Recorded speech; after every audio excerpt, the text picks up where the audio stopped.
project, kami pa lang ni Cynthia ni Jessie, we were already thinking of casting it. Kasi mahirap magsulat na parang ganito yon. Kung sa Hollywood you have a script, you can have a cattle call and you'll get maybe 1,000 really good actors. Sa atin, medyo iba yung sitwasyon sa Pilipinas. You have to sort of make your stories because there are very few stars or actors. Pero alam naman namin na hindi ito nagre-require ng stars or it doesn't have to be a celebrity couple or ano. We just wanted a really good singer but also at the same time a really great actor and an actress to portray. So medyo nabanggit yung pangalan ni Khalil. What I want to say, point two, is that they were casted separately. Believe it or not, hindi namin alam na sila. I wish I could say that this is a social experiment na sinadya namin na to-blossom yung kanilang love story ay sinushoot namin yung story. Pero actually, what happened was, si Khalil we got pretty easily because we medyo close kami sa management niya. You have Erickson Raimundo on one side, and then Reality Entertainment on the other side with Eric and London, and of course Star Magic. So medyo nag-trust sila, sinabi pa lang namin na we want Khalil to be in his first music film. Because we thought of him, honestly, nakita ko siya sa isang Eric Mati film, yung Honor Thy Father. I was so impressed of him as a dramatic actor. Pero at the same time, I realized he's a singer. So parang, sabi namin, Siege, parang okay si Khalil kasi wala pa siyang launch. Wala pa siyang ganon. Tapos si Gabby naman, for some reason, I got so interested with her. Separately from Khalil. Kasi parang, sino ba sa GMA? Meron pa kami kasing dream na this is an ABS-GMA collaboration.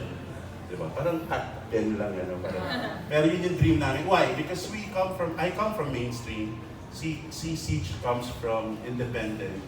Si Jade is from mainstream and independent. We were part of the same team together. Ang dream talaga namin is one industry. Ayaw namin isipin na there's indie, there's mainstream. We wanted to be one Philippine film industry.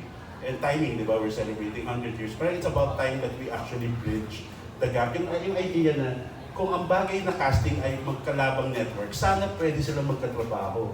Kasi ang hirap sa umpisa, di ba? So, we had to go through channels. Pero buti na lang with Gabby, nagkataon na meron din kami mga personal channels like si Pat, who is part of Ben and Ben, is friends with Gabby, the sister. Yung mga, pati nga sister ko, who's from Saints ko, medyo connected. So parang, naunahan siyang nasabihan na gusto ka namin kunin. Ang tanong na lang, papayagan ka ba? Paano to?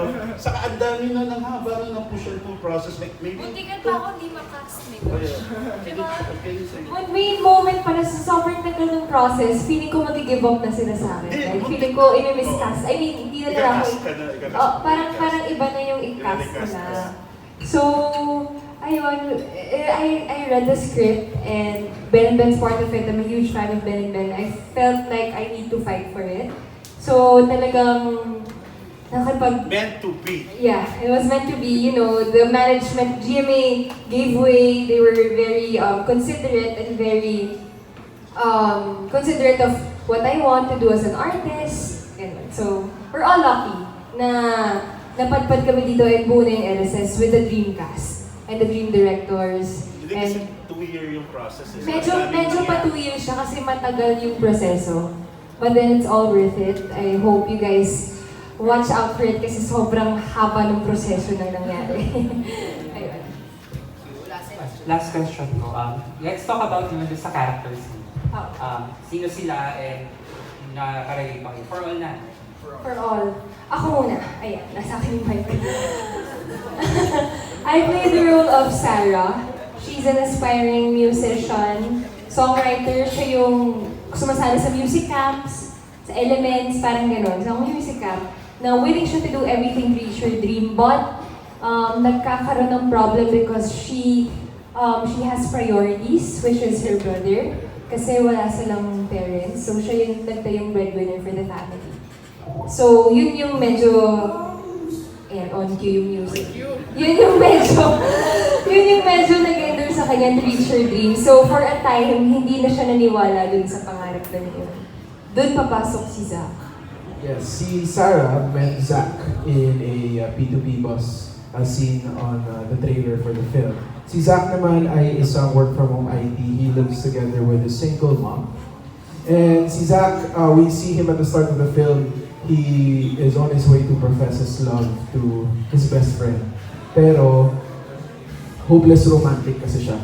Torpe si Zach and late bloomer siya. So, during his conversation with Sarah, naniwala si Sarah sa kanya na he can do anything he wants if he just follows his heart and what he really wants in life. So in that conversation with Sarah, si Sarah naman sinabi niya kung gaano siya nag-struggle sa music industry and her dreams. Parehas silang naniwala sa isa't isa and dun magsisimula yung story. And kaya sila nakapag-connect was because Sarah heard Zach singing a song by Ben and Ben. Yun. So yun yung LSS ko at that time, an LSS din niya. And then yung Ben and Ben naman, Mahirap yung character nito. Ako kami, hindi kami makarelate sa character namin. Hindi. Well, obviously, we just play ourselves in the film. So, we can relate to ourselves in the film. Hindi, pero, ano ba? Aspiring din. Aspiring. Ganda. Kaya kasi, yung ano lang yung story natin dito, parang starting band pa lang kami nun. So, hanggang sa mag-progress yung band, pinafollow, basta ayaw bigay ng spoiler, mga bagay. So, basta yung band, starting siya na nung na-meet kami nung mga actors, nung mga characters. So, that's it. Ganda. Hindi, kasi medyo meta yung story in the sense na yung timeline ng mga pangyayari ay naka-align din sa actual na time kung kailan nagsimula yung banda. So, parang dun sa film, pinapakita rin na yung year na nagsimula kami, which is 2017, dun din nag-start yung story nila sa film. Tapos, hanggang may progress siya to almost present day. So, parang ganun. Actually, kahit kami, siguro ang masasabi pa namin more than that ay, nakarelate kami actually sa characters nila.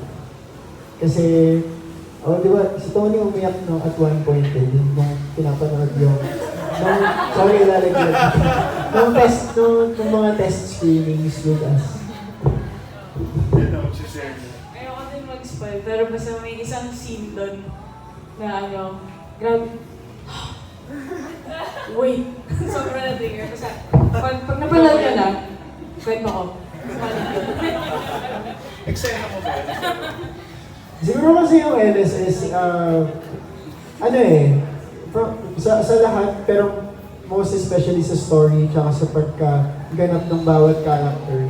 Sobrang totoo lang ng kwento niya, na yung kwento niya ay yung kwento na kung ano talaga yung nangyayari sa totoong buhay, sa mga nangangarap ng mga tao, kung ano man yun. Hindi naman kailangan music lang or arts lang. Any kind of dreamer. At saka yung mga tao na, maraming hopeless romantic na mga tao.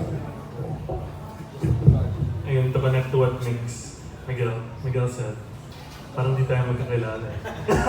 Hindi na parang, ayun nga, when you're dreaming, diba, sometimes ang daming mga bagay na nakaka-discourage sa'yo and very often,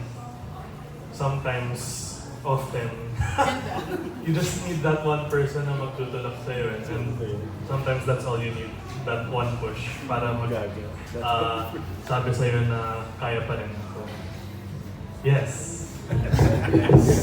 Thank you for that. Sino yan sa buhay mo? Yung isa pa palang bagay na nakarelate ako at malamang kami lahat. Kasi nga, di ba, sinasabi namin nga dito sa pelikula na kailangan mo lang nang maniniwala sa'yo. Tapos parang feeling ko ganun kami nagsimula na nagkakilala kami. Tapos naniniwala kami talaga kami sa isa't isa. Tapos doon kami nag-bond sa paniniwala yun. Tapos nag-create kami ng music together. Wow!